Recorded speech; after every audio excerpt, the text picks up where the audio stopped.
Hello everyone, Ryan here with Product Impressions. I have been using this Philips 3200 series espresso machine with a little milk frother here for almost 5 years, and I must say it was really good for like the first 3.5 or so, and then it started having some issues where rather than putting the hot water into the cup, it would just dump it right into the tray from inside the machine.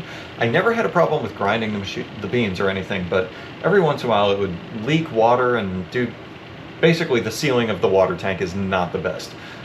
3.5 years without issues, pretty good, but these are kind of expensive machines, so you'll have to take that into account. I'll do some of the math on that later. The milk frother, I mean, it's a little steaming wand. It works, it's okay. Oftentimes I wouldn't actually be able to steam the milk, so yeah, not the best there either. The taste of the coffee is fantastic. That largely depends on the beans and the settings and all of that, but I found a way of just the best coffee and rivaling the best coffee shops that I have gone to. Now, Best Buy has sent me the Philips 3300 series, which I have been looking forward to trying out. It is supposed to be very good for frothing the milk, automatically making lattes, things like that. So I'm really looking forward to trying this. Overall, it also, just based on what I see on the box here, looks a little bit more premium. I mean, this is nice. It's clean, minimalist, the black and white here that got actual like colored pictures and stuff like that. So I'm really interested to try this out. And also, it has a little square up here that says Quiet Max. This machine has been in my pantry behind a closed door because it is so loud when it is running. It's right up there with a blender, which is not surprising given that it is freshly grinding beans. But let's go ahead and see if this thing is actually quieter. That would be great. Good morning. Let's go ahead and see how loud these things are. Get these set up.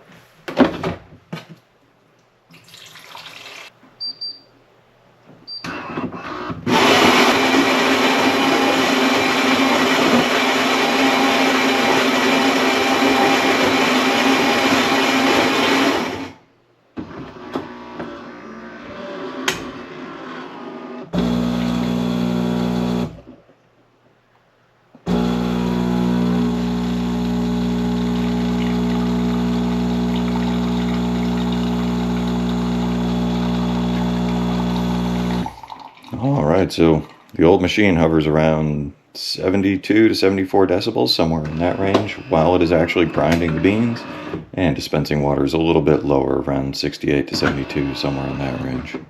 Now let's check out how loud the new machine is. I'm going to do the same double shot of espresso.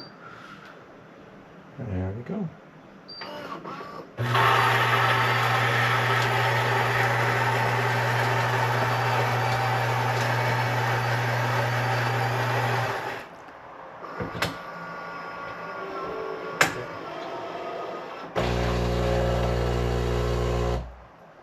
It looks like it's topping out at about 60 or 62 decibels. Yeah, about 62 decibels when it is grinding, so that is a significant improvement over the 72, 74 that I was seeing with the old machine. Very nice. Alright, good morning once again. Today we are going to be making a Latte Macchiato, so that is going to involve the milk frother dispenser and espresso. And just to show you, it's kind of hard to see. I did not even notice it at first, but there are little markers on here for a single cappuccino, the latte macchiato, and a double cappuccino. And I also found that this was not the most intuitive thing as far as how it actually attaches. You basically need to put it at an angle from the top and rotate it down. This is just kind of a cap that sits on top. Add your milk here.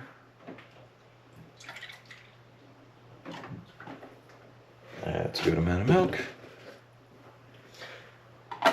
And then just press that. And there we go.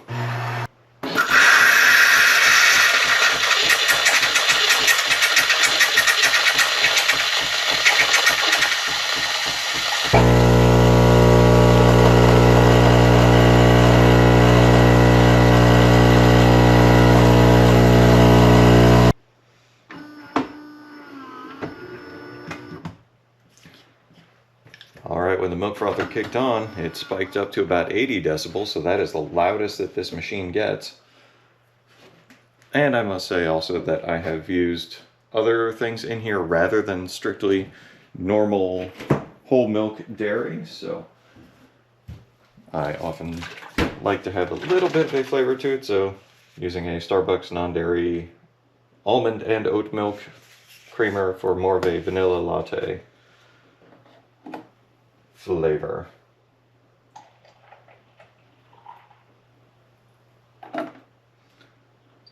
I typically start off my day with a double shot, so there we go.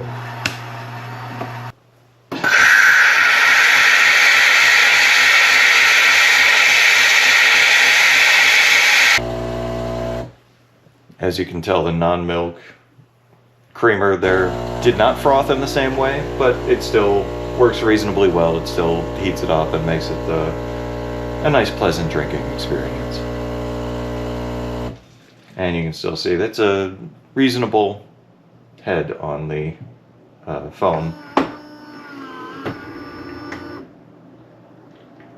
There we go, double shot latte macchiato. Why am I having a hard time with that word this morning? It's early. All right, let's go ahead and walk through some of the economics of actually buying one of these machines, because it is definitely not an impulse buy at a cost of about $600. So these are some pricey coffee machines. Let's go ahead and take a look at the numbers. We can see here on a per month basis, coffee beans, about $20. Milk, probably about $25. This is just a rough estimate. And let's say that you get about 30 drinks per month. The difference between doing it with this machine or without this machine actually going to a coffee shop, just a rough estimate of about $6 per drink if you go to a coffee shop. Not unreasonable if you are getting a latte, which is the main thrust of this particular coffee maker. The cost per month ends up being $45 for the beans and milk versus $180 if you are getting 30 drinks per month out of this. Add in the cost of the machine itself, $600, and here is a grid of how many months it would take in order to actually make up that difference. So here you can see if you only use this for 1 month, you've got $600 plus $45, $645 in total versus the $180 without the machine. That is a difference of $465 of extra expense.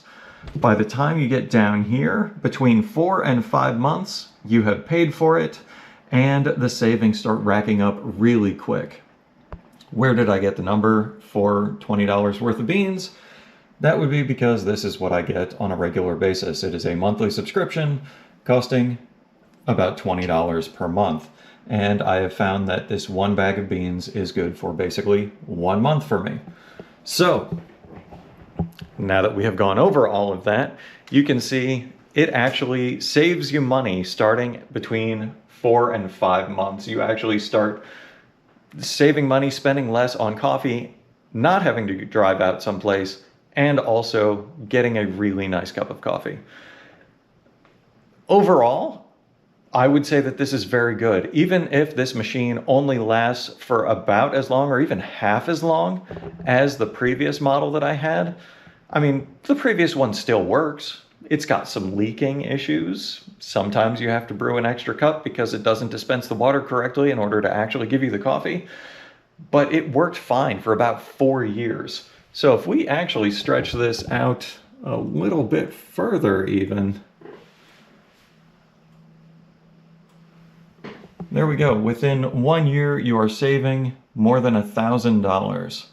If we assume that this machine is going to last us for about 3 years, let's stretch this down to 36 months. That is a savings of over $4,000. So $600 for a machine for the added convenience and saving all of that money. Even if this thing only lasts for 1 year, it's going to be worth it. One other thing that I forgot to mention earlier as I was showing the latte maker function of that with the milk dispenser, every part of that milk dispenser is actually machine washable, which is fantastic. The old version just had the little steamer spout that was a real pain to clean if I didn't go out and buy pipe cleaners. because the milk would just kind of dry up and gum up inside that, and it never really got cleaned. So ultimately, this is a dramatic step up, way more sanitary, better coffee. Ultimately, it's going to matter what kind of coffee you really like to have. Because most of the time my daily routine has been start the machine, have a double shot Americano rather than a latte. That has never really been my thing. Just a little bit too much dairy for me. But in any case, double shot Americano. There is no Americano function on the new machine. So from that perspective, it's a little bit less convenient for me, but your mileage may vary dramatically. If you are much bigger on lattes and cappuccinos, this is going to be a fantastic machine for you. Hopefully this has been of some help. If you have any questions, feel free to leave them in the comment section down below. I'll do my best to answer whatever I can. Otherwise, like, share, subscribe. I will see you next time.